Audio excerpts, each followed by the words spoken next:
So 21 years later, we get Trilogy of Terror 2, and I had to break out the VHS for this one because finding this thing is a pain in the ass online. Like, trying to find it, I don't think it's rentable anywhere, and then people want a good amount of money for like a DVD or Blu-ray, and I was just like, well, I already have it on VHS, so let's watch it that way. And it was great to watch it on VHS, actually. Yeah, absolutely. And this one, instead of Karen Black, we have Lisette Anthony, who was the star of the Dark Shadows reboot, and the director of this and the last one was the creator of Dark Shadows. So that's why we got her, and also why we got a Dark Shadows like comic book that the security guard was reading in He Who Kills. So a lot of Dark Shadows references within this one. So yeah, 1996, 21 years later after the original Trilogy of Terror, which we just talked about and we did not care for outside of the Zuni fetish doll, which of course is the big thing from this series. So we have the first segment here. Now, this is one of the rare anthologies that features zero wraparound. It's straight to it. Just story starts, story ends, into the next. Story starts, story ends, into the next. Credits. Yeah. Right? Like, there is no setup.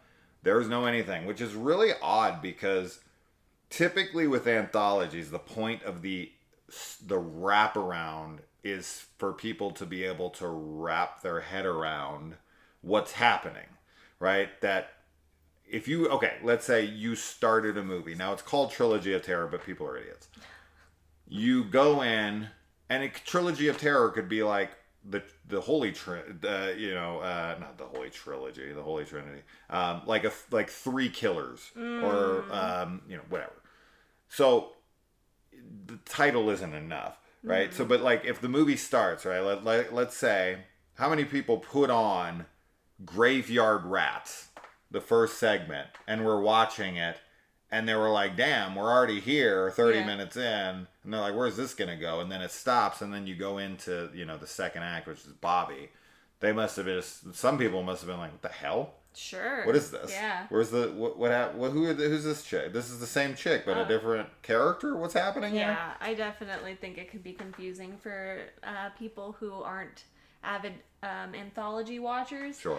So the wraparound is helpful, as you said, because it lets people wrap their head around what's going on, and it just kind of is guiding you through the different stories. Yeah. I'm okay with it either way because, sure, obviously we like anthologies, and I can tell when a segment's over. But I don't know what the wraparound would have been for this. I mean, there could have been anything. Could have been literally anything. Yeah. I've seen so many anthologies now. I've seen so many different ways to tell an anthology. Yeah, definitely having the same actors play multiple roles, which we like, is confusing for people who aren't able to differentiate. If it was totally different actors and actresses throughout each one, then I think maybe that would have been easier for people, because it's like, oh, it's a whole new character. But I don't know. I love it. It's like the precursor to American Horror Story. Yeah, totally. Right? Just having the same actors play different roles throughout a anthology of stories. So yeah, it's super fun. I would love to do something like that because it kind of lets the actor or actresses just play around with different things. Sure, they got range cool in these movies. You get to play multiple different characters. So in this one, you got the cheating wife on the old husband. Now, the older husband isn't really as much as far as like the matchup with it, but we were of course immediately reminded of the Terror Tract segment, which is the first segment of that movie as well. Yeah. With the cheating wife on the husband. But I mean, how many stories have there been with the cheating wife and then they kill the husband for the money, and then that all goes awry. I mean, that story's been done 1,000 times, so this is nothing new. But we just watched Terror Tract, so the opening, we were like, is this the same damn segment? And anyway, so you've got the younger hot wife. She's got the old dude. Let me tell you something. If you're an old man with money and some hot blonde is like coming on to you, she wants your money and she will kill you for it. Like, haven't you seen the Addams Family like if you values? Yeah, if you have like if you're starting to have a heart attack or something and you need your like nitroglycerin pills and they're out of your reach, she ain't getting them for you. She's gonna be like, oh, hold on, my hip hurts. Like, she doesn't care. Okay, she doesn't actually like you. No, and let me tell you not. something. In addition to that, if you're the young guy who's banging her on the side, she'll kill you too. 100. If she's the kind of chick that's gonna do this to an older dude for his money, she has no conscience. Yeah. She does not care about anyone but herself. Yes. Period.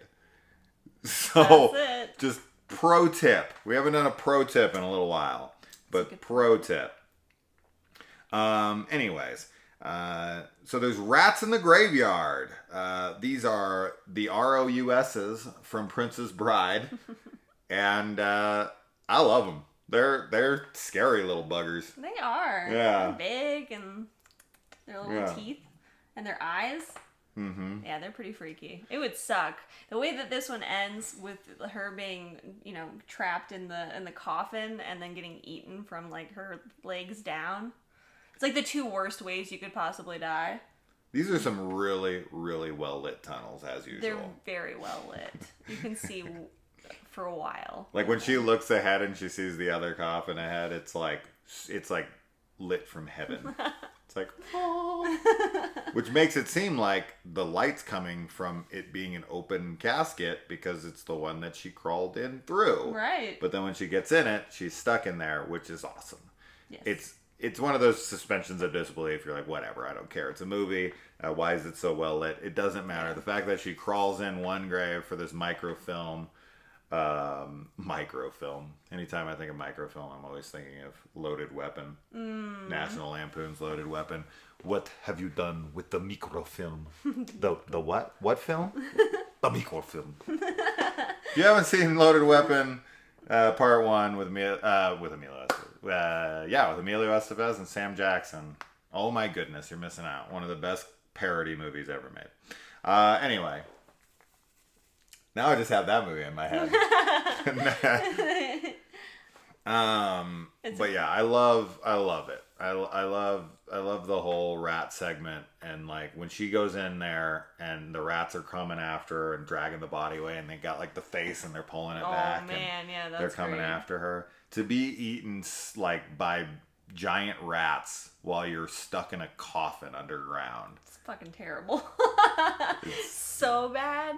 Yeah. Getting eaten alive in general, like that's one of the big things with zombies, of course, but also like, the scene from Game of Thrones. Yeah. With the rat, like, and they have like the tunnel, that kind of a thing. It's just awful. Yeah. If anyone was torturing me like with that, I would crack instantly. I'd be like, I'll tell you whatever you want. I don't care. Good to know. Good to know. Just in case. You're a rat for the rats, huh? I mean, yes. So yeah, really fun segment. And far superior to Lord. the first segment of the other one. Definitely. Then we moved into Act 2, Bobby, which is a remake from a Dead of Night segment, which this director, Dan Curtis, also directed. So he directed Trilogy of Terror 1 and 2, and he also directed Dead of Night, and he is redoing his own segment here in this film. So if you watch Dead of Night, you will also see this exact same segment, Bobby, but many years before. I'd be curious to watch it to see how similar this is. So this woman, she played by the same actress, obviously. Yep. She cannot stand that her son is dead, and decides to bring him back from the dead, anything for Jackson style. Yep. And except for this time, she does not kidnap a pregnant woman to sacrifice to Satan. She decides to just invoke some kind of ritual, and she brings him back, but oh man, this is not her son. Sure ain't. Sure looks like him. He does. But I'll say this, I could see people thinking the kid's voice is annoying. It kind of almost reminded me of that over-explanatory little shit voice that's happening in Harry Potter and the Chamber of Secrets when he's down in the chamber and Tom Riddle's down there and he's like, you may have blinded the basilisk, but he can still smell you. And he's just like, he's just sitting over there giving commentary so that the audience knows what's going on. Yeah. Like, you cannot look at the basilisk or it will kill you. And it's like kind of filling in the context because they don't have like narration for Harry's mind to be like, I might have blinded the basilisk, but he can still smell me. He's like really just, he's the narrator. Yeah. That's what he's doing in that moment. And this is what it feels like when I was watching this, because he's like, oh, mommy, are you in the pantry, mommy? Yes. I can, but for some reason, I thought the voice and the kid and what he was saying and the over-explanation of everything was actually pretty unsettling. I did too, actually. I was like, yeah, I mean, it was so... Because you don't see him 95% of the time. Yeah. That you just hear the voice and see his feet and such. Yeah, and I think what it was unsettling about it is that he sounded like a little kid, but also he didn't. Like, he sounded like a goody two-shoes, like mommy's boy in a way. But goody also, little two-shoes. Like, I don't know, it was a weird tone that he was using. And I think that obviously with what, it's not her son, it's a demon instead. A cross-eyed demon. A cross-eyed demon. So it makes sense that he was like pretending, to be a little boy. And like, oh, like they say mommy. Like, I think the mommy thing, because this kid is like 10 or 11 or 12 or something. Mm-hmm. I guess it's not too old. Okay, like 12 maybe. I don't know. When do people stop saying mommy and daddy? Like, little girls, I think girls call their dads daddy maybe more, like, longer. I mean, you still call me daddy, so. And how old are you? But I think, it's just it sounds very, very childish to hear a little boy calling his mom mommy. Sure. I think boys probably dropped the mommy thing earlier than a girl would. And, whatever that says about how we raise kids, but him saying it so often was very weird for me to hear. Yeah, he ends every sentence with it. Yeah. But yeah, I mean, I like that this kid didn't die because, some tragedy befell him that was like shocking to the mom, and it was like, she couldn't let it go because her kid was taken from her. No. The kid died out of gross negligence by the mom. Mm-hmm. And, I mean, the demon says to her, like, he killed himself to get away from you. Yeah. But, I don't know. What do you make of how the kid died? So he dies because he goes out to the beach and drowns, right? Yeah. And it's supposed to be because she told him to go out there, that it was fine. Yeah. And, didn't watch him when he was on the rocks. Yeah. I like thinking that he killed himself because I think that that's way more, twisted. And, obviously... I don't think that's the case. I think he just said that to be a dick. Yeah, but I like that he says it because it really is, messed up. What kid kills themselves to get away from their parents at that age? I don't know. I mean, yeah, you'd think that you'd just run away, if you don't like your parents, don't kill yourself, just leave. Good word of advice. Pro tip. But yeah, she obviously isn't watching him close enough, especially in a dangerous environment, but... Sure. No. It's just a bad accident. Yeah, I don't know what... I mean, it definitely is implied it's her fault. Yeah. And that she doesn't deserve him back. Yeah. I thought the makeup on the demon reveal was fine. I just think the actor's choice to cross-eye himself was a bad one, to say the least. I was looking at you look so stupid. You look like a totally moronic demon right now. I'm coming to get you. Yeah, it was weird. But it's so quick, you see it for a second and then 1 second, but it's 1 second of cross-eyed lunacy. Yeah. So Act 3, he who kills another Zuni fetish doll. I don't know if this is supposed to be the same one. I don't know if the opening segment, like the opening moment of it, is supposed to be the death of Karen Black and her mom. Oh, no. Which would be cool. I don't think so because she's already possessed by the doll at that point. Yeah. So it wouldn't be the doll. And she didn't cook him in the oven. No, somehow the doll gets back into... Or the spirit gets back into Might just be a different Zuni doll. I guess, yeah, maybe. Yeah. Could be. I don't know how many are out there. I'll say this. Everybody in this movie is in a damn rush. People are just like, the cops come in, they're like, we need a rush on this right now. It's like, it's a burnt doll. What do you need from it right now?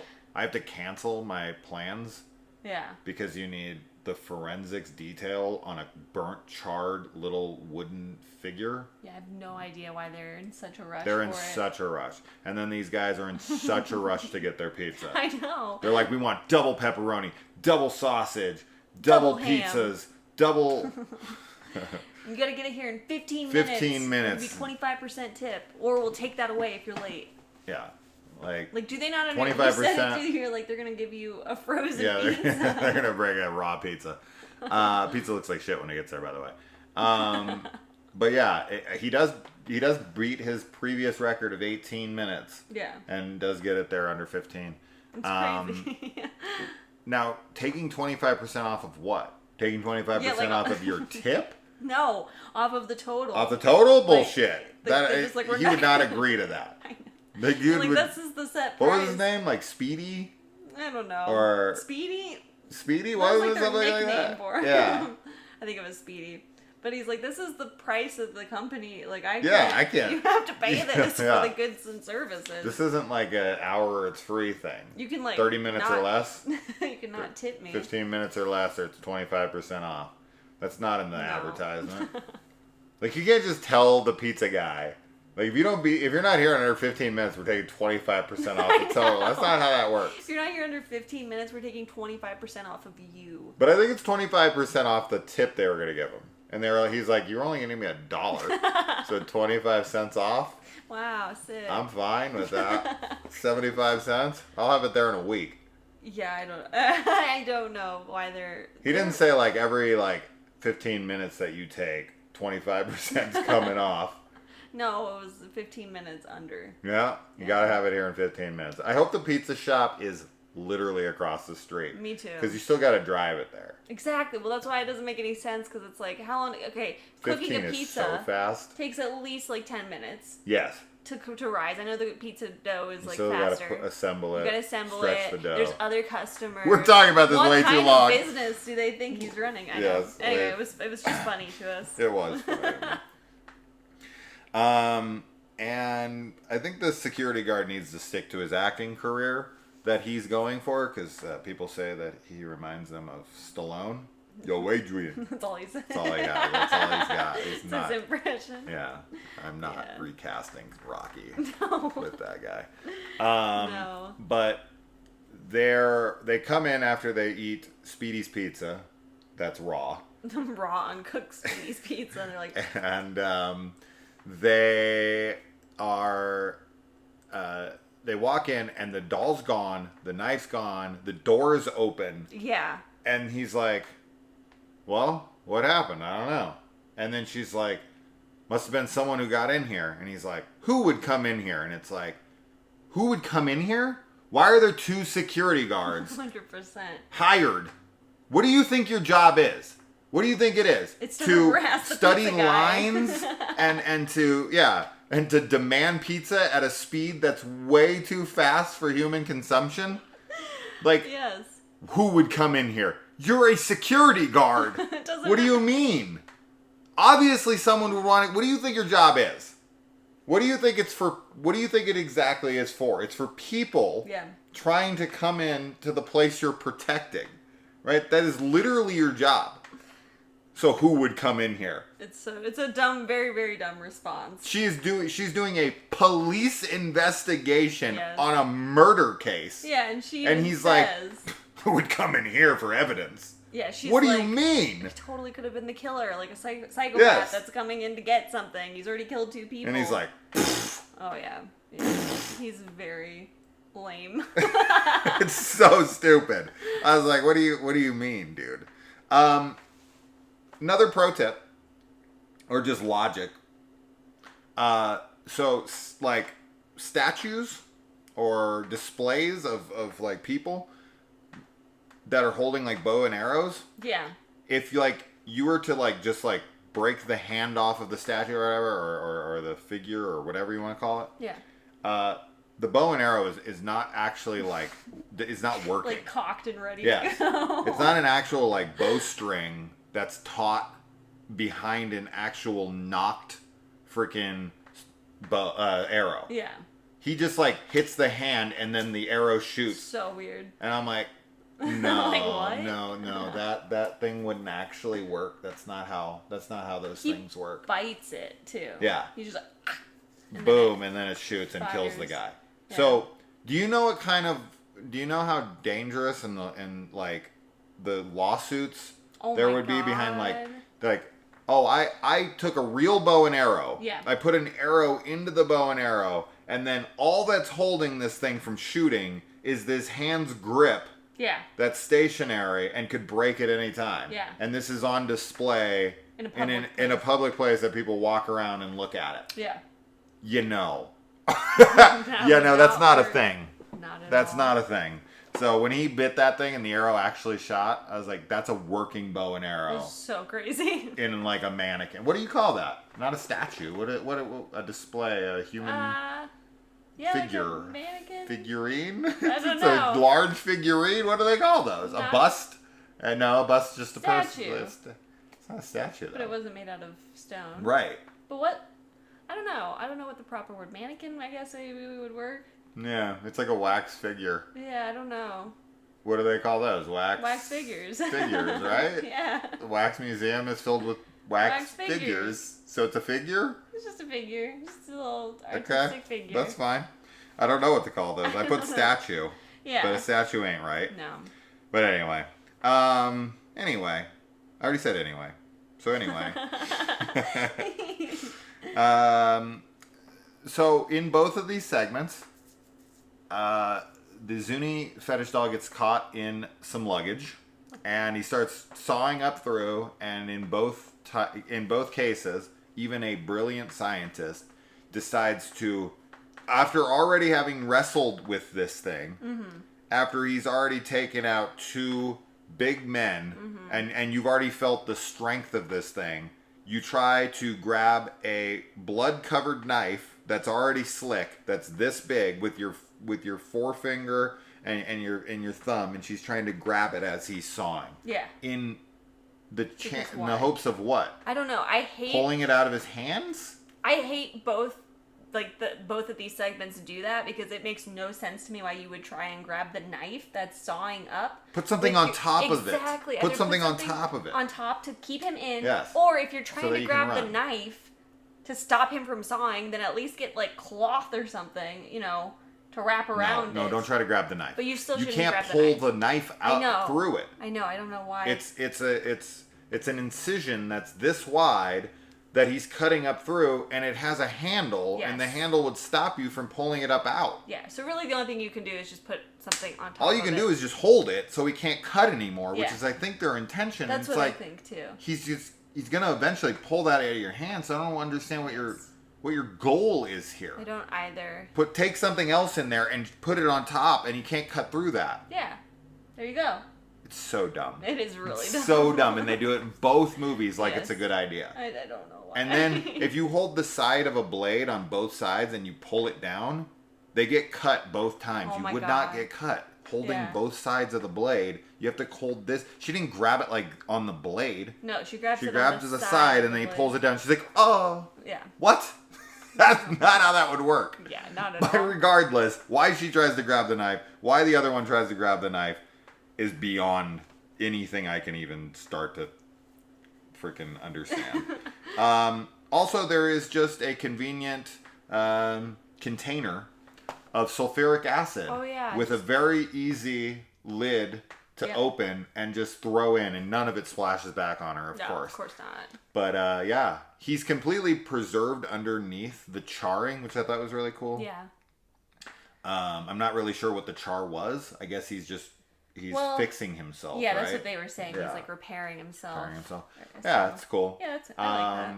But yeah, I don't know what the purpose of having a big vat of sulfuric acid in the middle of the room is, and with it being just kind of like on a very easily tippable counter in the middle of the room, and it has a lid that you can just open up by just pushing like easily. That's no. Yeah, that's a serious problem. Absolutely. Yeah, they like OSHA. Like, that OSHA violation for sure. Yeah, they need to get in there on that one, because it's convenient for her, but then she got possessed anyway, so it didn't really matter. Nope. But that one's tough. But even if you win, you lose, like the last one. She gets possessed and she's got them gnarly pearlies. Yeah. I liked it. It was good. It's fun. I like the endings. But we got to go pick up the kids. We do. Trilogy of Terror 2. They do sell it on Blu-ray on eBay. You can find the first and second. I would only recommend the first. But if you want to see the second, if you want to see the first for the last segment, I don't know. Go on YouTube. Yeah. And if anyone knows where we can find the Zuni fetish doll. It's on eBay. It's like $300. Oh, never mind. It's expensive. Never mind. I looked it up. We'll just wait to come across it, in the wilderness. But don't take that chain off. To take the chain off. I'm just kidding. All right, guys. Bye. Bye.